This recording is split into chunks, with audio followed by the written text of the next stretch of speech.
സജ്ജനങ്ങളെ നമസ്കാരം. കർക്കിടക ഔഷധക്കൂട്ടിൻ്റെ നിർമ്മാണം ആരംഭിക്കുകയാണ്.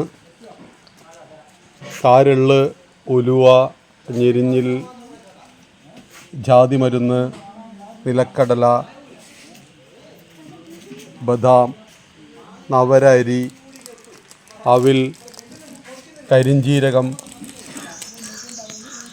ഇതുപോലെ നമ്മുടെ എല്ലാ ധാന്യങ്ങൾ, കടല, ചെറുപയർ, കറുത്ത ഉഴുന്ന്, ഗോതമ്പ് തവിട് കളയാത്തത്, തവിടരി, ഇങ്ങനെ 25-ൽ പരം ഉന്നത ഔഷധങ്ങൾ ചേർന്നതാണ് സനാതനം ആരോഗ്യത്തിലൂടെ ലഭ്യമാകുന്ന കർക്കിടക ഔഷധക്കൂട്ട്. കഴുകി ശുദ്ധീകരിച്ച ധാന്യങ്ങൾ ഓരോന്നായിട്ട് മൺചട്ടിയിൽ വറുത്തെടുക്കുക. വറുത്തെടുത്ത ധാന്യങ്ങൾ നന്നായിട്ട് മിക്സ് ചെയ്യുക. ഇതിൻ്റെ അടുത്ത ഘട്ടം എന്ന് പറയുന്നത് നമ്മുടെ തന്നെ ഫ്ലോർ മില്ലിൽ പൊടിപ്പിച്ചെടുക്കുകയാണ് ചെയ്യുക. അതിനുശേഷം അതിലേക്ക് ശർക്കരയും എള്ളും ചേർത്തിട്ട് നമ്മൾ അത് പൊടിയുടെ രൂപത്തിൽ പാക്ക് ചെയ്യുകയാണ് ചെയ്യുന്നത്. 24 ഔഷധക്കൂട്ടുകളാണ് നമ്മൾ വറുത്ത് പൊടിക്കുന്നത്. അതിലേക്ക് എള്ള്, ശർക്കര പൊടി ചേർക്കുക.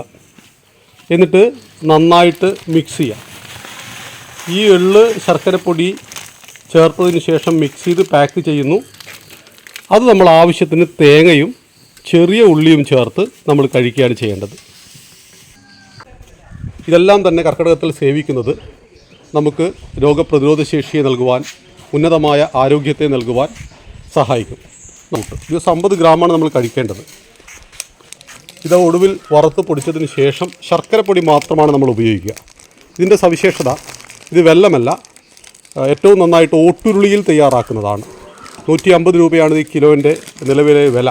അത്രയും നല്ല ക്വാളിറ്റിയുള്ള ശർക്കരപ്പൊടി മാത്രമേ നമ്മൾ ഇതിന് ഉപയോഗിക്കാറുള്ളൂ. ഒരു സെറ്റിൽ 22 കിലോ ശർക്കരപ്പൊടിയാണ് യൂസ് ചെയ്യുക. ഇതെല്ലാം തന്നെ കർക്കിടകത്തിൽ സേവിക്കുന്നത് നമുക്ക് രോഗപ്രതിരോധ ശേഷിയെ നൽകുവാൻ, ഉന്നതമായ ആരോഗ്യത്തെ നൽകുവാൻ സഹായിക്കും. ഇത് ഒരു മാസമാണ് നമ്മൾ സേവിക്കേണ്ടത്. നമസ്തേ.